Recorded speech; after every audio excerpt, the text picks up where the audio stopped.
சற்று முன் கிடைக்கப்பெற்ற மிக மிக முக்கியமான செய்தி ஒன்று வெளியாகி உள்ளது.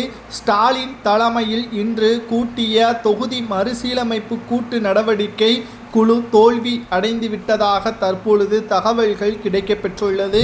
காரணம், மம்தா பானர்ஜி முழுமையாக புறக்கணித்ததோடு தமிழகத்தில் முழுமையாக ஆதரவுகள் மட்டும் கிடைத்தால் போதாது, தமிழகத்தின் துரோகம் ஏற்கனவே வெட்ட வெளிச்சத்தில் வந்துவிட்டது என்றும் சனாதானத்தை பற்றி மீண்டும் பேச்சை ஏற்படுத்தியிருக்கிறார். இதற்காகத்தான் வடமாநிலங்களில் முழுவதுமாக தோல்வியடைந்தும் மீண்டும் தொகுதி கூட்டு நடவடிக்கை என்ற குழுவை ஸ்டாலின் தலைமையில் ஏற்றுக்கொள்வதால் எந்த ஒரு பயனும் கிடையாது. பாஜகவை சட்டசபையில் எதிர்ப்பதை விட மக்களவையில் எதிர்ப்பதுதான் மிக முக்கியம். 40 எம்பிக்களை வைத்திருக்கிறீர்கள். அங்கு ஆதரவாக தமிழக மக்களுக்கு ஆதரவாக குரல்களை கொடுங்கள்.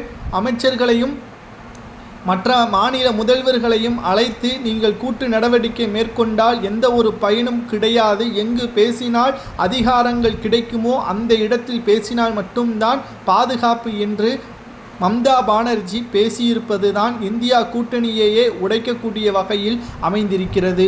அது மட்டுமல்ல, மத்திய அரசின் இந்த நடவடிக்கைக்கு எதிராக எதிர்க்கட்சிகள் ஒற்றுமையாக வெளிப்படுத்த வேண்டும் என்ற ஸ்டாலின் அவர்களது அறிக்கையின்படி கேரளா, கர்நாடகா, ஆந்திரா, தெலுங்கானா, ஒடிசா, பஞ்சாப், மேற்கு வங்காளம் ஆகிய மாநிலங்களுக்கு அரசியல் ரீதியாக முதல்வர் மு.க. ஸ்டாலின் அவர்கள் அழைப்பு விடுத்தார். ஆனால் திரிணாமுல் காங்கிரஸ் மம்தா பானர்ஜி இந்த அறிக்கையை திருப்பி அனுப்பிவிட்டு, நான் இதில் கலந்து கொள்ள மாட்டேன், எனது மக்களுக்கு நான் என்றைக்குமே ஆதரவாக இருப்பேன், அதாவது தொகுதி ரீதியாக குறைக்கக்கூடிய வகையில் பாஜக திட்டமிட்டால் நாங்கள் மக்களவையில் எங்களது எம்பிக்களை வைத்து போராட்டத்தை நடத்துவோமே தவிர தனிப்பட்ட முறையில் எந்த ஒரு எதிர்ப்பையும் மத்திய அரசிற்கு எதிராக நாங்கள் காட்ட மாட்டோம். அதாவது மக்களவையில் மத்திய அரசை தான் விமர்சனம் செய்ய முடியும். தனியாக மாநில முதல்வர்களை அழைத்து வந்து பேசுவதால் என்ன பயன் இருக்கிறது?